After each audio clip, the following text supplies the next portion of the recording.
श्री शिवाय नमस्तुभ्यम। हर हर महादेव। प्रिय दर्शकों, गुरुजी ने अपनी परसों की कथा में बताया कि होली के दिन ये कुछ उपाय करने से आपके घर से वास्तु दोष, किसी की बुरी नजर इत्यादि दूर हो जाएगी। इसके साथ घर में सुख शांति आएगी, माता लक्ष्मी का वास होगा। तो प्रिय भक्तों, आज की ये वीडियो अंत तक जरूर देखना और अपने प्रियजनों को भी शेयर करना ना भूले। चलिए वीडियो शुरू करते हैं। प्रिय भाई, साल होली बहुत खास होने वाली है क्योंकि इस बार होली के दिन बड़ा चंद्र ग्रहण पड़ रहा है। 13 मार्च को होलिका दहन होगा और 14 मार्च को रंगों की होली खेली जाएगी। चंद्र ग्रहण के कारण इस होली का प्रभाव और बढ़ जाएगा, खासकर उनके लिए जो साधना, मंत्र सिद्धि या आध्यात्मिक क्रियाओं में रुचि रखते हैं। ग्रहण के दौरान किए गए उपाय अधिक प्रभावशाली माने जाते हैं, इसलिए यदि आप धन आकर्षित करने, सफलता पाने या नकारात्मक ऊर्जा से बचने के लिए कोई उपाय करना चाहते हैं तो यह दिन बहुत लाभकारी होगा। होली केवल रंगों का त्योहार नहीं, बल्कि खुशियों, प्रेम और एकता का प्रतीक है। इस दिन लोग अपने पुराने मतभेद भूलकर एक दूसरे को गले लगाते हैं और साथ में त्योहार का आनंद लेते हैं। भारत के कई प्रदेशों में अलग अलग परंपराएं हैं। कुछ जगहों पर पेड़ों की शाखाओं पर रंग बिरंगे कपड़े बांधकर उत्सव मनाया जाता है, तो कहीं लोग ढोल नगाड़ों के साथ नाचते गाते हैं। होलिका दहन न केवल एक धार्मिक अनुष्ठान है, बल्कि इसका वैज्ञानिक महत्व भी है। जिस तरह दीपावली पर जलने वाले दीपों से वातावरण शुद्ध होता है, उसी तरह होली की अग्नि भी सर्दियों में पनपे कीटाणुओं को नष्ट कर वातावरण को शुद्ध करती है। होली के दिन संगीत और हंसी मजाक से हमारा गला और शरीर का व्यायाम भी हो जाता है, जो स्वास्थ्य के लिए लाभकारी होता है। एक और महत्वपूर्ण बात, होली की राख को बहुत ही चमत्कारी माना जाता है।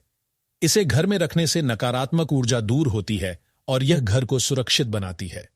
हमारे शास्त्रों के अनुसार होलिका माता को ब्रह्मदेव का आशीर्वाद प्राप्त था, जिससे वे किसी को भी भस्म कर सकती थीं।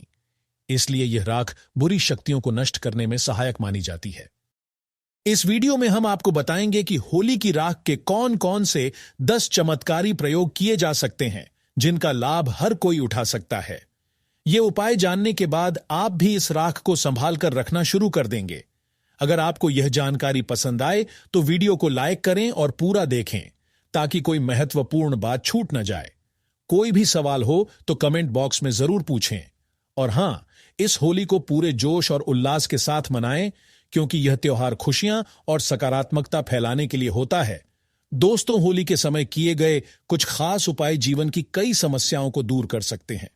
यदि कोई व्यक्ति बीमार है तो होली की अग्नि में कुछ विशेष सामग्री डालकर अगले दिन उसकी राख को रोगी के शरीर पर लगाने और गर्म पानी से स्नान कराने से लाभ मिलता है। अगर किसी पर तांत्रिक प्रभाव, टोना टोटका या जादू किया गया हो तो होलिका दहन के समय 2 लौंग, 1 बताशा और 1 पान का पत्ता आग में डालकर प्रार्थना करनी चाहिए कि सारी नकारात्मक ऊर्जा दूर हो जाए। अगले दिन राख को शरीर पर लगाने से इसका असर समाप्त हो सकता है। यदि किसी महिला का पति दूसरी महिला की ओर आकर्षित हो गया हो तो उसे होली की आग की 7 बार परिक्रमा करते हुए गोमती चक्र को पति का नाम लेकर आग में डाल देना चाहिए, जिससे पति घर लौट आएगा। अगर किसी व्यक्ति ने आपका पैसा लिया है और वापस नहीं कर रहा है तो भोजपत्र पर उसका नाम लिखकर होली की अग्नि में डालने से धन वापसी की संभावना बढ़ जाती है। अगर किसी से दुश्मनी समाप्त करनी हो तो होली जलने वाले स्थान पर रात 12 बजे जाकर भोजपत्र पर उस व्यक्ति का नाम लिखकर बाएं हाथ से मिटा देना चाहिए और उसकी थोड़ी राख लाकर अगले दिन उस व्यक्ति के सिर पर डालनी चाहिए, जिससे शत्रुता समाप्त हो सकती है। दोस्तों, अगर आपकी या आपके फैमिली में से किसी की कुंडली में ग्रह दोष हो तो होली की आग में खास सामग्री डालकर उसकी राख को अगले दिन शुभ मुहूर्त में बहते जल में प्रवाहित कर देना चाहिए। राजनीतिक क्षेत्र में सफलता के लिए होलिका की उल्टी परिक्रमा करते हुए मदार, अकवन की जड़ जलती आग में डालने से बाधाएं दूर हो सकती हैं। इन छोटे छोटे उपायों से जीवन में सकारात्मक बदलाव आ सकते हैं। अगर आपके घर में वास्तु दोष है तो होली दहन के अगले दिन अपने इष्ट देव को गुलाल चढ़ाएं और घर के ईशान कोण में पूजा करें। आप चाहें तो वहां होली की राख भी रख सकते हैं। इससे घर के वास्तु दोष दूर हो सकते हैं। अगर किसी को किसी भी तरह का भय है, जैसे भूत प्रेत, शत्रु या परीक्षा का डर, तो होली पर 1 नारियल, 2 लौंग और पीली सरसों लेकर 21 बार पीड़ित व्यक्ति के ऊपर से उतारकर होली की आग में डाल दें। इससे डर समाप्त हो जाएगा। अगर बार बार आर्थिक नुकसान हो रहा है तो होली की शाम को घर के मुख्य दरवाजे की चौखट पर आटे का दीपक बनाकर उसमें गुलाल डालें और जलाएं। साथ ही मन प्रार्थना करें कि आर्थिक हानि खत्म हो जाए। अगर किसी व्यक्ति को बार बार नजर लगती है तो होली की आग में 2 लौंग, 1 बतासा और पान का पत्ता डालें। अगले दिन होली की राख को तांबे या चांदी के ताबीज में भरकर गले में पहन लें। इससे नजर दोष से बचाव होगा। धन की कमी को दूर करने के लिए होली की राख को लाल कपड़े में बांधकर धन रखने की जगह पर रखें। यह खर्चों को कम करने और धन को आकर्षित करने में मदद कर सकता है। अगर किसी कार्य में सफलता चाहिए तो होली की राख और सफेद चंदन मिलाकर तिलक लगाएं। यह माना जाता है कि इससे लोग आपकी बात मानते हैं और सफलता मिलती है। होली से जुड़ी मान्यता के अनुसार यदि आप होली की रात 12 बजे कुछ खास पौधों को छूकर आते हैं तो धन प्राप्ति के मार्ग खुल सकते हैं। होलिका दहन की प्राचीन कथा भी इसी से जुड़ी हुई है, जहां भक्त प्रहलाद की रक्षा के लिए भगवान विष्णु ने चमत्कार किया था। अगर आप इन उपायों को अपनाते हैं तो जीवन में सकारात्मक बदलाव आ सकते हैं। दोस्तों, अगर आप जीवन में आर्थिक तंगी, परेशानियों और पापों से मुक्त होना चाहते हैं तो होली के दिन गुल्लर वृक्ष का यह उपाय कर सकते हैं। पौराणिक कथा के अनुसार जब भगवान नरसिंह ने हिरण्यकश्यप का वध किया तो उनके नाखूनों पर असुर का रक्त लग गया, जिससे उनके हाथों में खुजली होने लगी। अपनी खुजली शांत करने के लिए उन्होंने अपने नाखून एक वृक्ष पर गाड़ दिए, लेकिन इससे वह वृक्ष पीड़ा में कराह उठा और भगवान से प्रार्थना की। तब भगवान नरसिंह ने उसे आशीर्वाद दिया कि होली और पूर्णिमा के दिन वे स्वयं माता लक्ष्मी के साथ इस वृक्ष पर निवास करेंगे। अगर आप होली के दिन गुलर वृक्ष को छूते हैं और सही विधि से प्रार्थना करते हैं तो आपकी सभी परेशानियां दूर हो सकती हैं। सामग्री तैयार करें: 1 नारियल, 5 बताशे, 1 लाल कपड़ा या चुनरी और 5 अगरबत्ती। गुलर वृक्ष के पास जाएं और 5 बताशे एक पत्ते के दोने में रखकर वृक्ष के नीचे अर्पित करें। नारियल को वृक्ष को समर्पित करें। अगरबत्ती जलाकर रखें। हाथ जोड़कर वृक्ष से प्रार्थना करें: हे वृक्षराज, आप पर भगवान नरसिंह एवं माता लक्ष्मी निवास करते हैं। कृपया मेरी सभी परेशानियां, गरीबी और कष्टों को दूर करें। वृक्ष को छूने से पहले सीधे प्रणाम करें और यह संकल्प लें: हे वृक्षराज, मेरे सभी दोष, कष्ट और पापों को आप खींच लीजिए और मुझे पुण्य प्रदान करें। वृक्ष को स्पर्श करने के बाद पीछे मुड़कर न देखें। एक फल को लाल कपड़े में बांध लें और इसे घर लाकर धन रखने वाली जगह, गल्ले, तिजोरी, अलमारी में रख दें। इस उपाय को गुप्त रखें और किसी को भी न बताएं। इस उपाय से आर्थिक तंगी समाप्त होती है, जीवन में समृद्धि और खुशहाली आती है, पुराने पाप और दोष समाप्त होते हैं, धन आगमन बढ़ता है और खर्च कम होता है। गुलर वृक्ष भगवान नरसिंह का आशीर्वाद प्राप्त करने का एक दिव्य माध्यम है।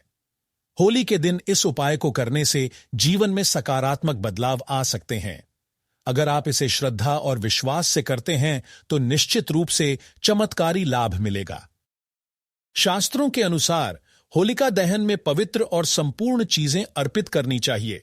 टूटा या खराब गन्ना अग्नि में डालना अशुभ माना जाता है, क्योंकि इससे होली माता नाराज हो सकती हैं और घर में गरीबी का वास हो सकता है। गन्ना साबुत और हरे पत्तों सहित होना चाहिए, तभी इसका पूर्ण फल प्राप्त होगा। होलिका दहन के समय सूखा नारियल ही अर्पित करना चाहिए। पानी वाला नारियल अग्नि में डालना गलत माना जाता है। सूखा नारियल अर्पित करने से धन की प्राप्ति होती है और घर की परेशानियां दूर होती हैं। होली माता को घर का भोग अति प्रिय होता है, इसलिए जो भी भोजन घर में बना हो वह पहले उन्हें अर्पित करना चाहिए। खासकर गुजिया चढ़ाते समय संख्या का ध्यान रखें। यह 2, 5, 7, 11 या 21 होनी चाहिए, लेकिन 3 या 1 गुजिया अर्पित न करें। होली की अग्नि में गेहूं की हरी बालियां, हरा चना और गाय के गोबर से बने उपले डालना शुभ माना जाता है।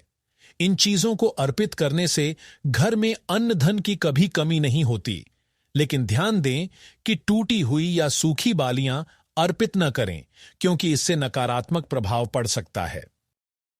शास्त्रों में कहा गया है कि यदि किसी महिला को मासिक धर्म हो तो उसे होलिका दहन के पास नहीं जाना चाहिए, लेकिन वह पूजा किसी और से करवा सकती है और दूर से होलिका दहन देख सकती है। इससे भी पूजा का फल प्राप्त होता है। होलिका दहन में कच्चे चावल और चावल से बने पापड़ अर्पित करना बहुत शुभ माना जाता है।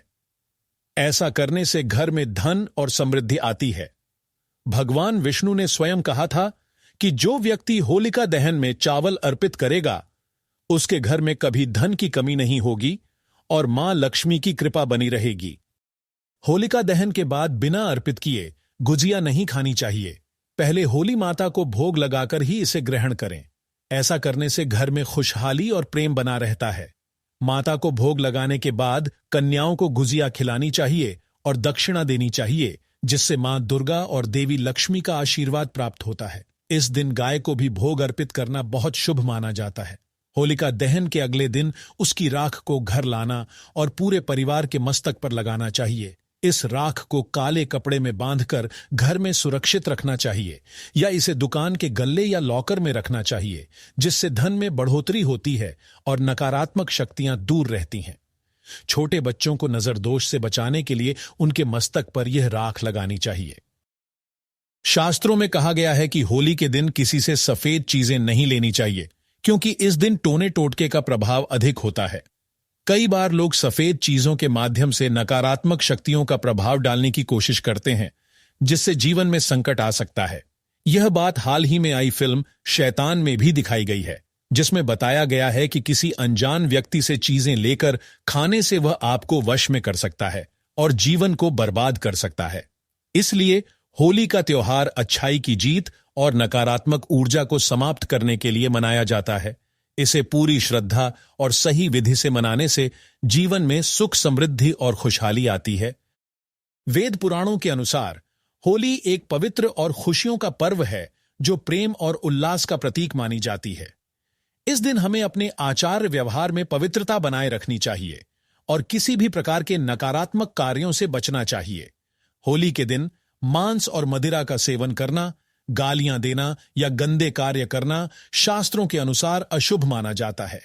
इससे व्यक्ति की अगली जीवन में अत्यधिक कष्ट और नरक की यातना हो सकती है। भगवान कृष्ण को होली का पर्व बहुत प्रिय है, इसलिए इस दिन हमें उनके आशीर्वाद को ध्यान में रखते हुए इस पवित्र पर्व को पूरी श्रद्धा और सच्चे दिल से मनाना चाहिए। होली पर शराब पीने, गालियां देने और अपवित्र कार्यों में लिप्त होने से भगवान कृष्ण नाराज हो सकते हैं और इससे व्यक्ति को भविष्य में नरक की यातनाएं भोगनी पड़ सकती हैं। शास्त्रों में यह भी कहा गया है कि इस दिन हमें ज्यादा सोने से बचना चाहिए और स्त्री से दूर रहना चाहिए। होली के दिन किसी भी प्रकार का अनैतिक कार्य नहीं करना चाहिए, क्योंकि इस दिन राधा रानी और भगवान कृष्ण स्वयं होली खेलते हैं। हमें इस पवित्र पर्व का सम्मान करते हुए इसे पवित्रता के साथ मनाना चाहिए। होली एक ऐसा पर्व है जो हमारी नकारात्मकता को नष्ट करता है और हमें सुख, समृद्धि और खुशी का आशीर्वाद देता है। यह पर्व हमें अपनी दुश्मनियों को कम करने, प्यार और भाईचारे को बढ़ाने का अवसर देता है। शास्त्रों के अनुसार जो व्यक्ति सच्चे दिल से होली खेलता है, उसे होली माता का आशीर्वाद सदैव मिलता है। इसलिए होली के दिन हमें इस पवित्र पर्व को अपवित्र नहीं करना चाहिए। इसे सच्चे मन से, प्रेम और शांति के साथ मनाएं। भगवान कृष्ण के आशीर्वाद से ही हम इस पर्व को सही मायने में अपने जीवन में खुशियां ला सकते हैं। आइए इस होली को पूरी श्रद्धा और प्रेम से मनाएं और एक दूसरे को बधाई दें। जय श्री कृष्ण।